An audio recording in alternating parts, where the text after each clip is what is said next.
Remember, a Hallmark card will best express your perfect taste, your thoughtfulness.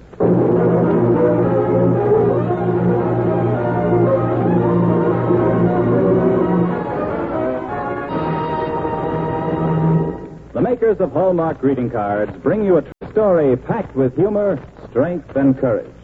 A true story of a man who folks in Frog Hollow once called the No-Account Loafer.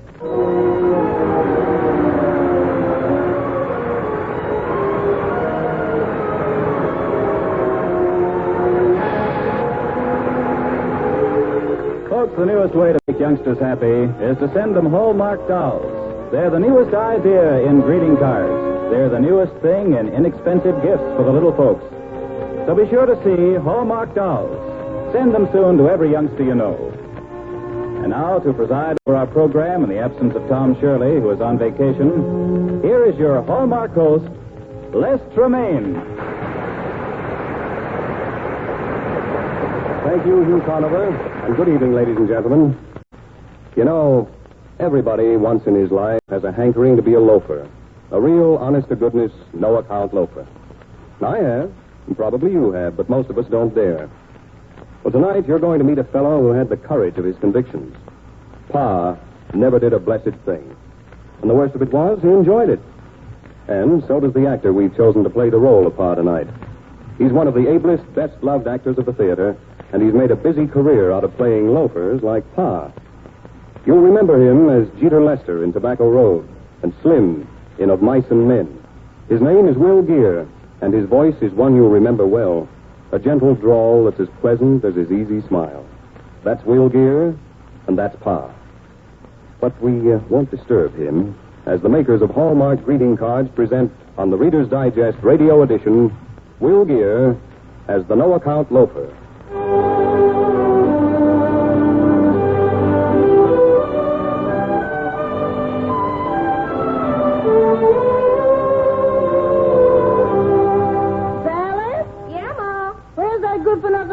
You're still sleeping out in the front yard? No, Ma. What's he doing? Sleeping in the backyard now. The sun was in his eyes.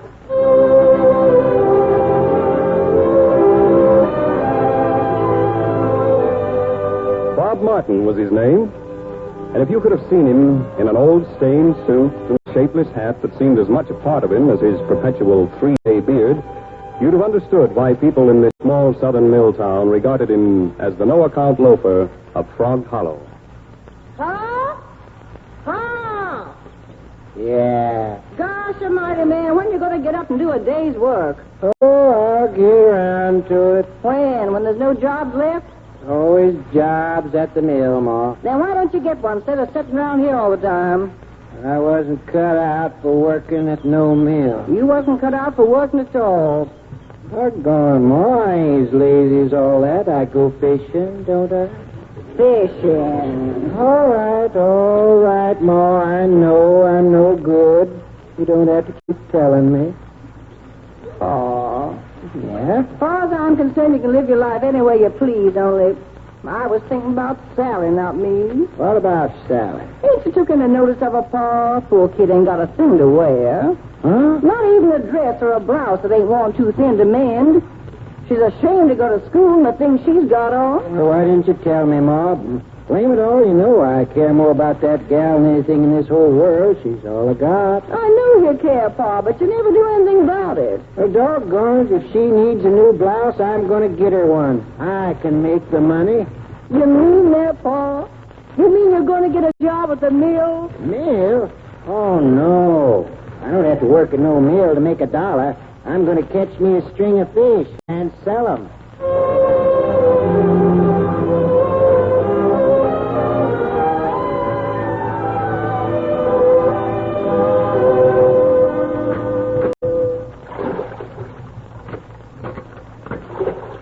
Keep her rolling, Ed. Ought to be some more big ones in that shady cove up yonder. Well, ain't we got enough to go home now? Shucks, how many do you need to pay for that blouse? Got enough for the blouse, Ed, only I kind of figured I'd bring home a dress, too. Saw a nice blue one in the window for about $3. $3? I ain't gonna fish that long. I gotta be getting back in or I'll be late for that poker game over at Birdie's place. Poker? They playing poker tonight over at Birdie's? Sure are. That's why I come fishing with you, so I'd have $1 to get in the game. Oh, $1 ain't much. Enough to get started. Why don't you come along? You might win enough to pay for that dress and more. Might lose, too. Not if you play 'em tight. Gosh sakes, you've got as much chance of winning as you have of catching them fish. Maybe. I ain't played for a spell, but I do feel kind of lucky tonight. Why, sure. If the cards is running my way, I could... You could make enough money to quit fishing for a month. Well, I don't mind fishing so much. But after all, a man has got to have some relaxation. Go along, Ed. Row in.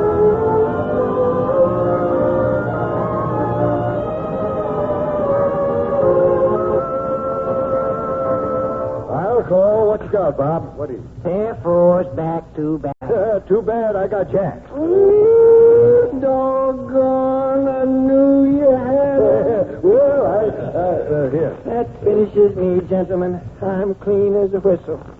Better luck next time, Bob. Yeah, I reckon. I just hate to pick myself up and go back home. What's the matter? You didn't lose so much, did you? Lost my shirt, Ed, and Sally's blouse.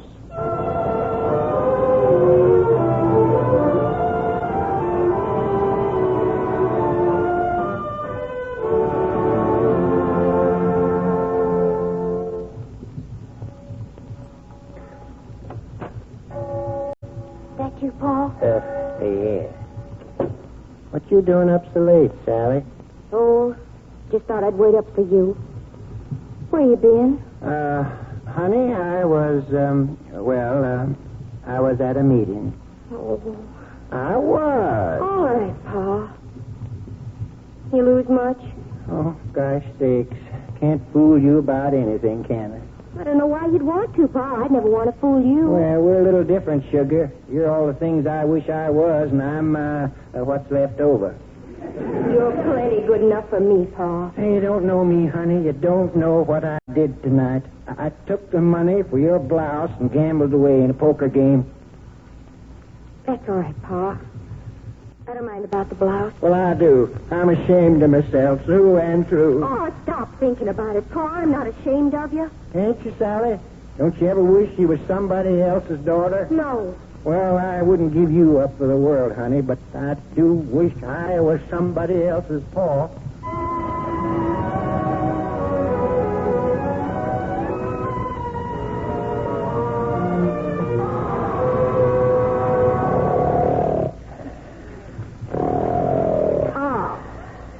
Pa, you gonna lay in that bed all day? Get up, you old buzzard, before you strangle yourself snoring. Huh? What's the matter? Nothing. I just didn't want you to break the record for continuous sleep. Oh, gosh almighty, Ma, that's no way to wake a man up. I thought the house was on fire. No wonder you were scared. You was afraid you'd have to do something to put it out. Sally? Yeah, Ma. Yeah, say, what's the trouble, girl? I don't want to live here anymore. I want to move away from this town and never come back again. What? Here, now, here, you stop crying your eyes out. Tell us what happened. They laughed at me, Pa. Made fun of me, all of them, because I wasn't invited to the party. What party? Who laughed at you, sugar? Who made fun of you? The kids at school.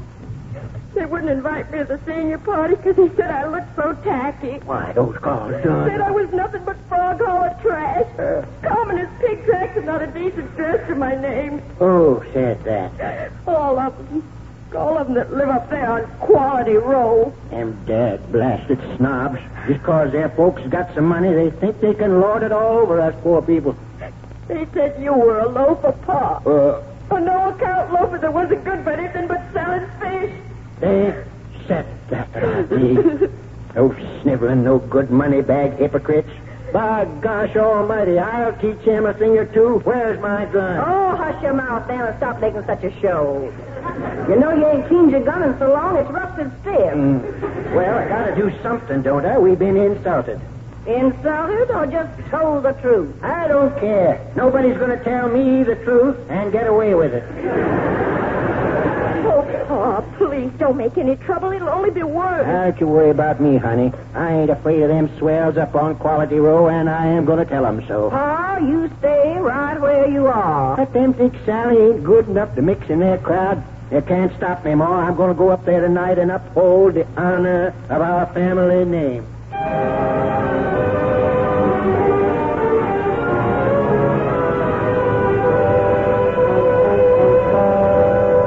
And another thing, Mr. Mason, I don't like the looks of your house, front or back. That goes for your house, too, Mr. Randall. For the whole row. Quality Row. Got about as much quality as a boll weevil. 2 boll weevils. And as for you, Mr. Shugart, you're no better to live in the same pen with these snobs. You're the principal of the high school. You can't teach kids any better manners. Hey. What's going on here, Bob? Oh, evening, Constable. Just tell Mr. Shugart he don't know how to run a school. You're a woodlouse, Mr. Shugart. Here, stop that shouting. Well, he is. Letting them kids make fun of Sally, letting them break her heart. She's the best student he'll ever have. All right. You're a woodlouse, Mr. Shugart. I told you to keep quiet, Bob. One more peep out of you and I'll run you in. You ought to run him in, not me. The high school needs a new principal. Oh, remember what I told you, Bob. One more peep out of you. Just one, Henry. Just one. Okay, Constable. You're a woodlouse, Mr. Shugart. Come on, you No-Account Loafer. You're going to jail.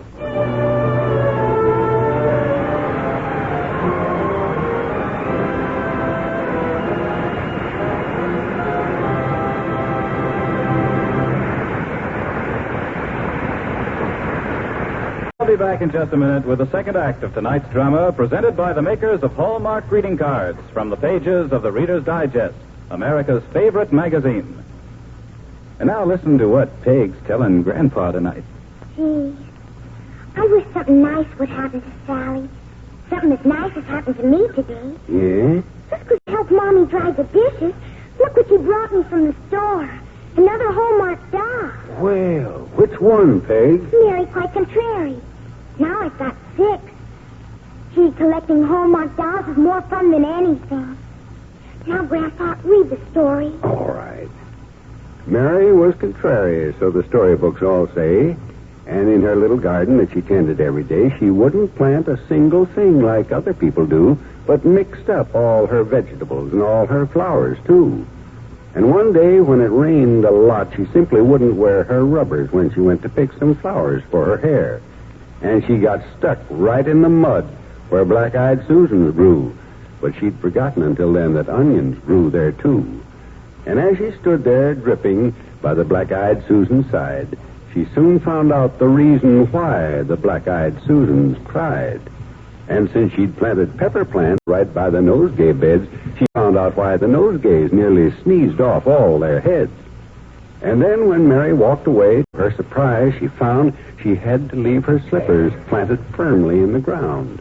But it was worth the loss, because poor Mary learned that day how wrong she'd been to ever make her garden grow that way. And now, from bells to cockle shells and pretty maidens, too, she makes her little garden grow like other people do.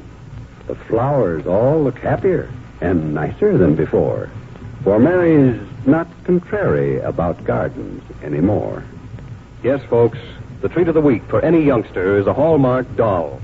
They're greeting cards, but more, they're 8 color-bright dolls from the land of make-believe. Mary Quite Contrary, Boy Blue, Cinderella are just a few. They stand 8 inches tall, look as pretty from the front as the back, and what makes them extra fun is the gay story rhyme inside. So send Hallmark dolls. They're only 25 cents each. See them soon, send them often to every youngster you know. And now, back to the No-Account Loafer.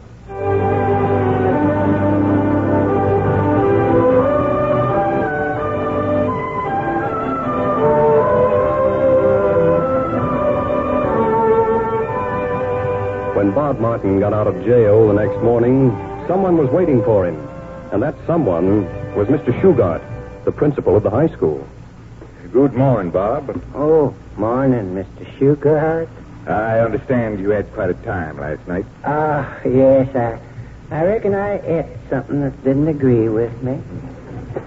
Don't you remember the speech you made up on Quality Road? Well, nobody listens to them fool speeches of mine. I never say nothing. Yeah, you did last night. I was up when you came by my door. Well, I didn't say nothing about you, did I? Think you're a fine man, Mr. Shugart. A fine man and a woodlouse. You hurt me. Every word. Well, I didn't mean nothing personal, you understand. I just said the first thing that comes to my mind. Besides, woodlouse is a very clean animal. Now, look here, Bob. I want to straighten you out on 2 accounts. First of all, I'm not responsible for the way Belle Thompson and a few of the others treated your daughter. I haven't any jurisdiction over private parties. I understand, sir. And second, I think your Sally is one of the most brilliant girls I've seen in a long time. How's that? She's far and away the brightest student in the senior class, and her marks have consistently proved it. Well, I'm mighty proud to hear that, Mr. Shugart. Well, you should be, Bob, because Sally's a fine girl. And what's more, I've just had word that she's won first prize in a state scholarship examination. Scholarship? What's that? The chance to go to college, with all expenses paid. You mean Sally can go to one of them school places in the state or pay her way? Exactly. Well, if I'll be doggone. she must be just about the smartest girl in this here county. In many counties, Bob. Gosh almighty, I can't believe it. Sally going to college with all the rich folks on Quality Row, and her pa ain't nothing but a frog hollow loafer.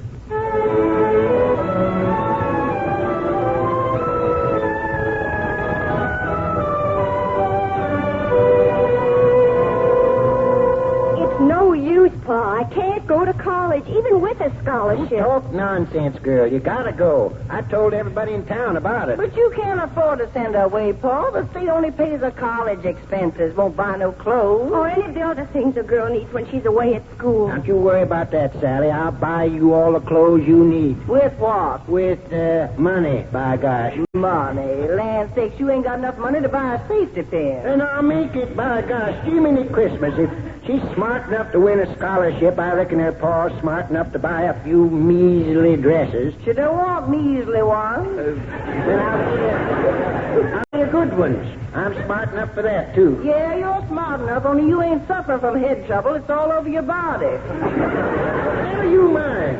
I can make a living just the same as anybody else. Not without working. Work don't scare me none. Always has before. Oh, Ma. What's the good of arguing about it? I don't want to go to college anyway. I don't even want to go to the high school graduation. Sally. Well, I don't. They'll only make fun of us, Pa. They will in a pig's eye. You'll be the prettiest girl there, honey, and Ma and Pa won't shame you none either. I'll be working at the mill by then. What? You heard me, didn't you? I seen about that job this morning. I don't believe But you it. could just wait and see. Now that Sally's going to college, I gotta live up to it, don't I? After all, I have to uphold my standing in the community. Oh, Pa. You bet I do. Now on, I am gonna shave every other day. For the first time in 15 years, I'm gonna start wearing a tie.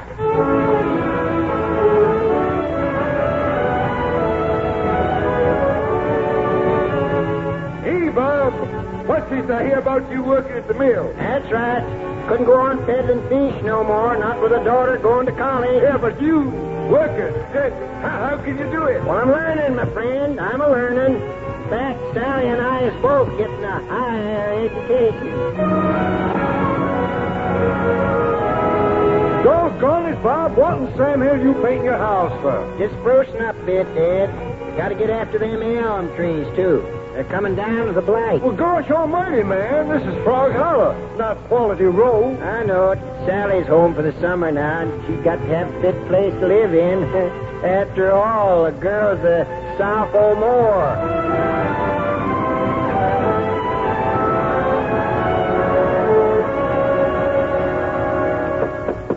Just a second. Oh, well, Good evening, Mr. Shugart. It's a pleasure to see you again. It's nice to see you, Bob. May I come in for a moment? Certainly. Sally ain't home just now, but Oh, that's all right. I wanted to speak to you. Oh, come right in. What's on your mind, sir? Elm trees. Nothing but elm trees. There won't be any left if we don't do something about them. How's that? They're dying, Bob. All over town they're dying. Oh. Seems to be some kind of blight around that nobody knows anything about, except you. Oh, me shucks. I don't know nothing about You know enough to take care of the trees on your own property. They're the only ones in town that aren't infected. What do you do to them? Just trim off the dead branches and give them a little spray. Well, that's what we've been doing for weeks now, and it hasn't any effect. We've had botany teachers working on it, too. Well, there ain't no trick at all if you got the right kind of spray. That's just it. We want you to use your spray on every elm tree in town. And if you can save them, I'll see that you get a promotion at the mill. Oh, you don't have to do that, Mr. Shugart. Just for mixing up a little spray. Oh, it ain't nothing but sulfur water and lime. Sulfur water and lime? Well, we tried that. And it didn't work? No. Well, I'm kind of ashamed to admit it with the girl going to college and all, but I always add a little something extra. What? Tobacco juice. I'll be so.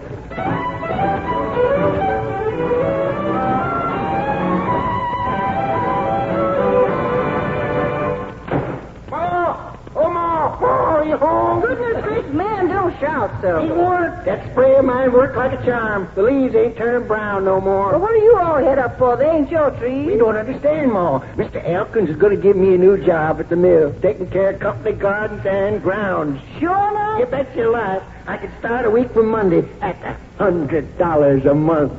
Well, I never would have believed it. Doggone it, Ma. We'll get rich on that. Rich, I tell you, if we save it up. We'll save it, Pa, and by the time Sally gets out of college, we'll have enough for a new house. I know one, Ma, but I'll guarantee you this, it won't be no shack in Frog Hollow.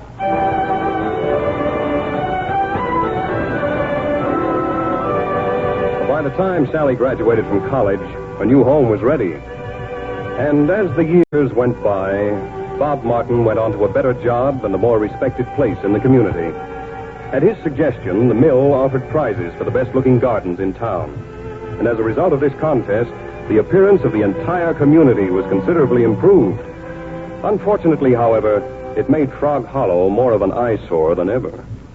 Gentlemen, I'm not much on city planning, and I've never been to a council meeting before, but I'll tell you one thing, this town ain't ever going to look right till we do something about those shacks over in Frog Hollow. Well, what can we do, Bob? Tear 'em down, Mr. Shugart. Tear 'em down and build new houses in their place. Build a playground, too, over those swamplands. Give the kids a chance to keep out of mischief. Yeah, but good heavens, man. Do you realize what a project like that would cost? Wouldn't cost nothing when you stop to figure what it'd be worth. Yeah, but that's an enormous job, Mr. Martin. There's land to be reclaimed. There's people to be reclaimed, too. People ain't never had a chance to do anything for themselves or anybody else. Those people are worth investing in, Mr. Locker. I don't know about that. Well, I do. From personal experience. When a man's down, you got to give him a reason for getting up. You got to give him a stake in life, or he ain't ever going to do anything or be anything but a no-account loafer. But, Bob, how can we raise the money? We'll raise it all right. We got a mind to. And them Frog Hollow loafers will pay it back every cent. Well, I think he's right. Well, I do, too. If we can handle the finances. We'll get the money, Mr. Shugart. It may take us a long while, but we'll raise it no matter how long it takes. My land, if I could send a girl to college, this town can build a playground.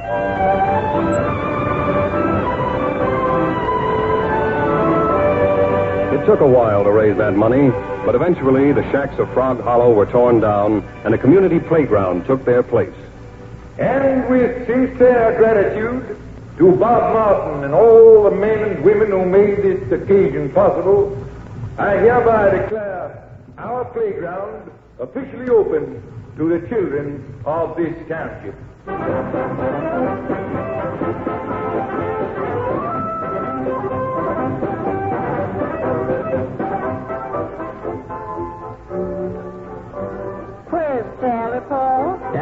bandstand showing her fella where we used to live.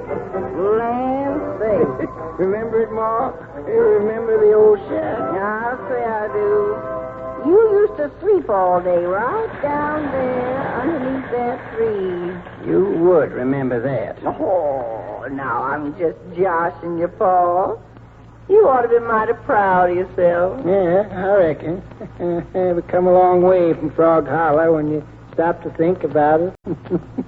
Looking back now, it don't even seem possible.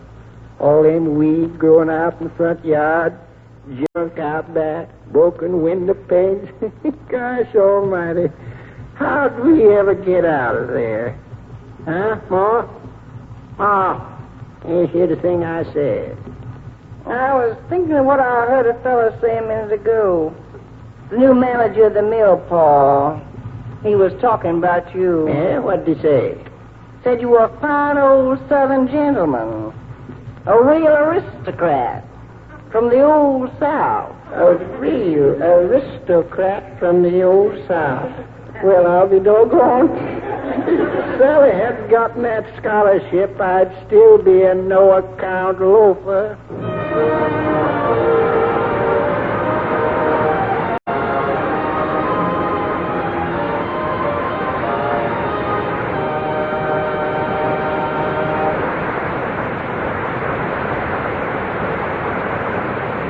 Thanks, Will Gear, for bringing Pa to us tonight. You made him really live. And thank you, Evelyn Varden, for your performance as Ma. You know, I have an idea if you went back to Frog Hollow, you'd find Pa right now, for all his success, sitting out under that tree again, thinking, maybe, as he watches people walking too fast and talking too much, that maybe once in a while it's a good thing for a man to be a loafer.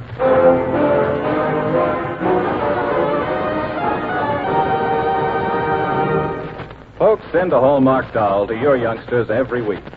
Buy them, too, for children's party favors, gay new place cards, or use whole sets of these dolls for exciting party prizes. Yes, for any occasion, buy Hallmark dolls. The price? Only 25 cents apiece. Remember, buy Hallmark dolls where you buy your Hallmark cards. This is Les Tremaine inviting you to be with us again next week. At that time, you will hear a truly unforgettable story about truly unforgettable people. The people who make up one of the most exciting, glamorous, heartbreaking businesses in the world, show business. You'll meet singers, dancers, and deadpan comics. You'll hear their songs, their routines, and their jokes. And then you'll meet Catherine, an ingenue, 1 month old. So be sure to be with us next week when we raise a gaily painted curtain on another fine, dramatic program presented by the makers of Hallmark greeting cards and take you deep in the heart of showbiz.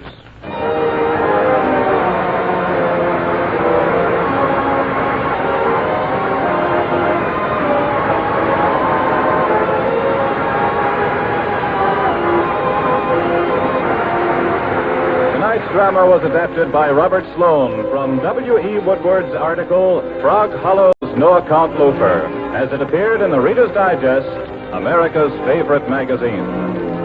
The Hallmark program was directed by Mark Sloan, with music especially composed by Jack Miller. To be doubly sure of the finest quality, always look on the back of your cards for those 3 identifying words, a Hallmark card. This is Hugh Conover speaking for the makers of Hallmark greeting cards. Buy Hallmark dolls where you buy Hallmark cards. Remember, a Hallmark card will best express your perfect taste, your thoughtfulness.